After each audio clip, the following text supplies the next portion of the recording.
Shalom, damai sejahtera buat kita semuanya.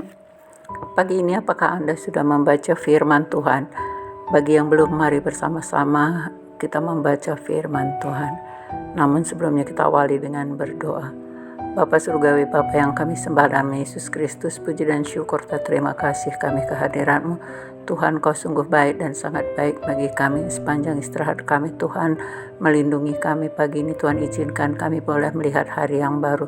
Kami bersyukur atas berkat kasih setia-Mu yang menyertai hidup kami pagi ini, Bapa. Sebelum kami beraktivitas, kami mau membaca sebagian dari firman-Mu. Berkati firman-Mu, berkati hati kami agar sungguh kebenaran firman-Mu boleh menjadi kekuatan dalam hidup kami. Berkata-katalah Tuhan, kami siap mendengarkannya. Dalam nama Tuhan Yesus kami mengucap syukur. Haleluya. Amin. Adapun firman Tuhan yang boleh kita renungkan hari ini, saudaraku, terambil dari kitab Filipi 4 ayat 7. Damai sejahtera Allah yang melampaui segala akal akan memelihara hati dan pikiranmu dalam Kristus Yesus.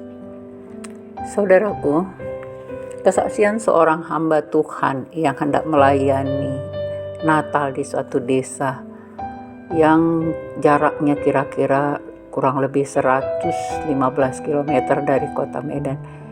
Dia mendapat undangan untuk melayani pukul 9 pagi.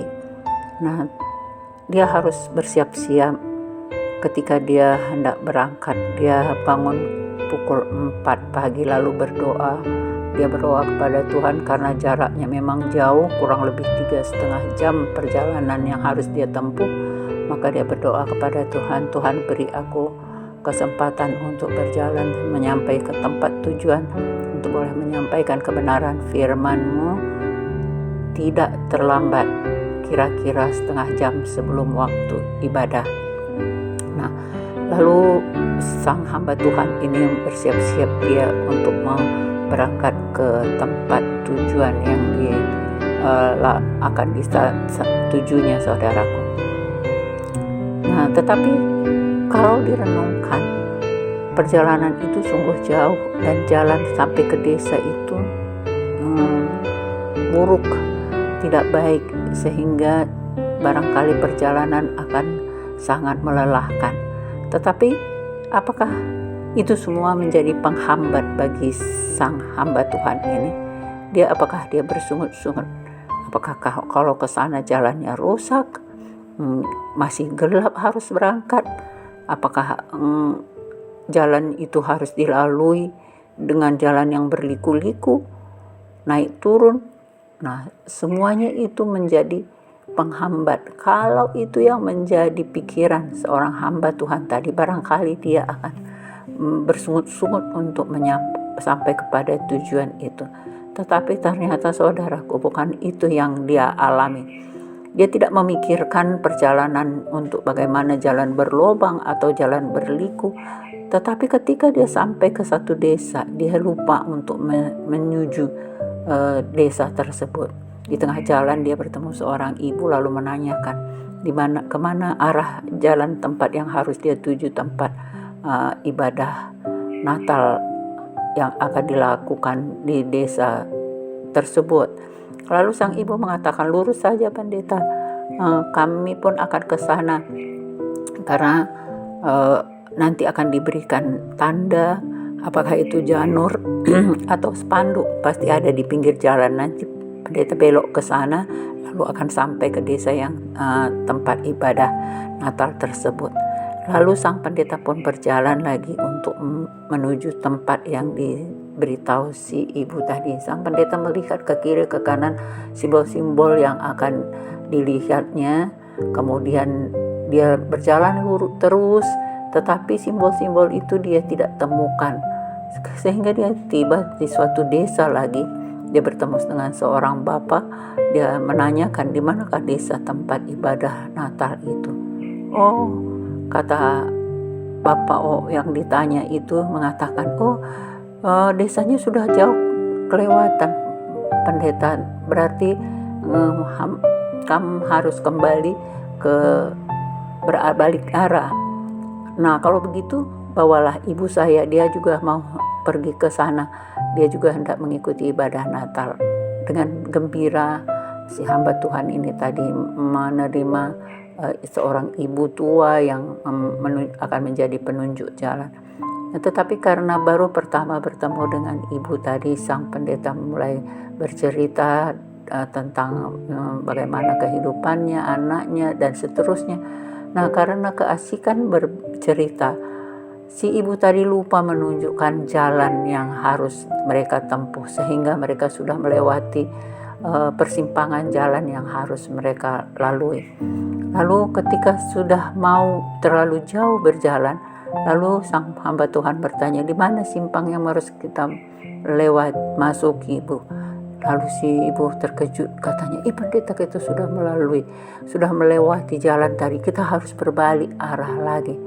Nah, betapa terkejutnya si sang hamba Tuhan tadi, saudaraku.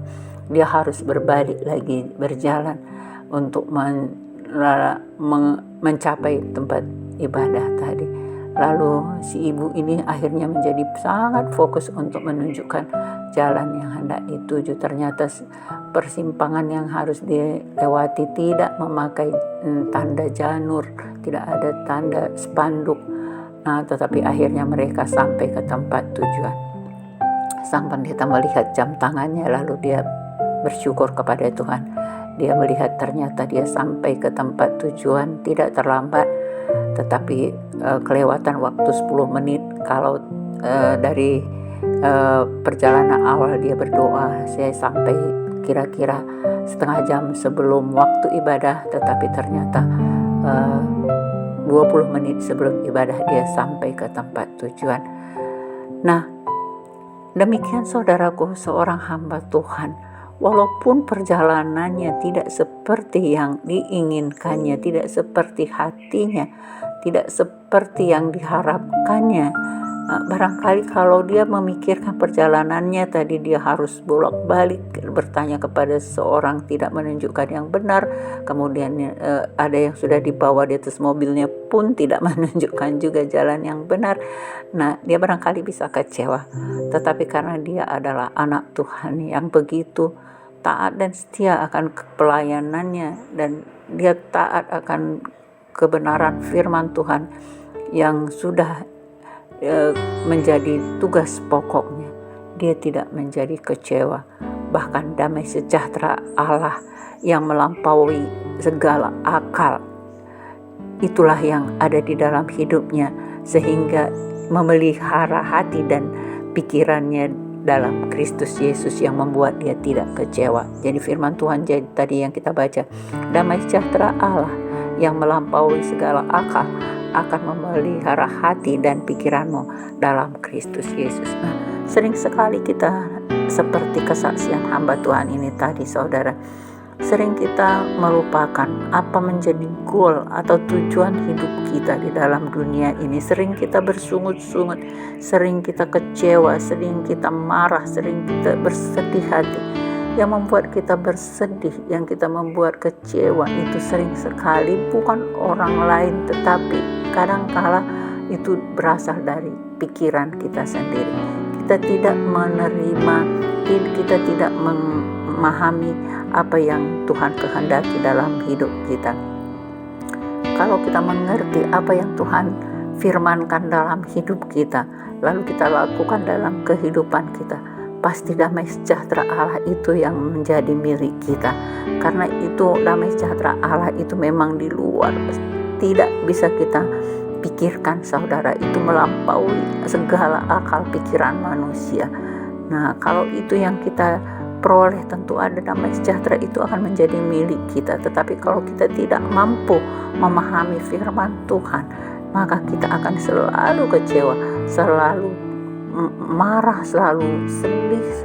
Nah, yang membuat kita menjadi tidak bertumbuh di dalam iman percaya kita. Oleh karena itu, mari saudaraku, firman Tuhan yang berikutnya mengatakan, jadi akhirnya saudara-saudara, semua yang benar, semua yang mulia, semua yang adil, semua yang suci, semua yang manis, semua yang sedap didengar, semua yang disebut kebajikan dan patut dipuji, pikirkanlah semuanya itu. Nah, itulah yang Tuhan firmankan hari ini di ayat 8 ya Tuhan, saudaraku, supaya kita bisa tidak kecewa dalam menjalani hidup ini, tidak bersungut-sungut, tetapi kita selalu memiliki damai sejahtera ya Allah yang melampaui segala akal akan memelihara hati dan pikiran kita dalam Kristus Yesus. Demikian firman Tuhan yang boleh kita renungkan, saudaraku. Mari kita tutup dengan berdoa. Bapa Surgawi, Bapa yang kami sekalian, Yesus Kristus, puji dan syukur dan terima kasih kami naikkan bagimu. Bapa, sering sekali kami tidak memahami apa yang Tuhan kehendaki dalam hidup kami, sehingga damai sejahtera yang datangnya daripadamu tidak kami miliki. Oleh karena itu Bapa, hari ini kami diingatkan, kami diajar untuk boleh mengerti bahwa damai sejahtera yang melampaui akal pikiran kami, damai sejahtera Allah yang boleh kami miliki itu akan ada di dalam hidup kami ketika kami mengerti kebenaran, ketika kami mau taat setia untuk membaca firman-Mu dan melakukannya dalam kehidupan kami. Berikan kami pengertian senantiasa Tuhan, agar kami taat dan kami mau melakukan dalam kehidupan kami kebenaran-Mu yang selalu ada di dalam hidup kami. Terima kasih Bapa Surgawi, kami bersyukur atas kasih-Mu. Dalam nama Tuhan Yesus kami berdoa. Haleluya. Amin.